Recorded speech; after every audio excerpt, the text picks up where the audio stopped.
В Северную Осетию прибыла очередная группа спортсменов, которые будут участвовать в первенстве Европы по боксу. На этот раз в республиканском аэропорту приземлился самолет с юниорской сборной России, в числе которых также боксер из Северной Осетии Алан Абаев. Он единственный представитель осетинской школы бокса на предстоящих соревнованиях. Этим же рейсом в республику прибыли еще 6 сборных команд. Это боксеры из Болгарии, Греции, Италии, Сербии, Словакии и Шотландии. 2 делегации из Грузии и Турции приедут также сегодня. Нашей съемочной группе удалось пообщаться с тренером сборной России Николаем Хромовым. Наставник нашей команды осторожен в прогнозах, но уверяет, что подготовились к первенству основательно. Вы предложили свои услуги, что вы здесь проведете такое мощное мероприятие, как чемпионат Европы.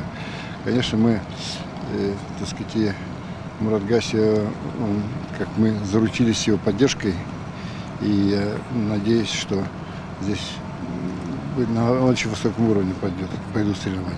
Готовились мы со сборной России. Я готовился. 2 этапа у нас было. Первый этап в Кабардино-Балкарии, в горах. Второй в Подмосковье. Подготовились хорошо. Будем биться.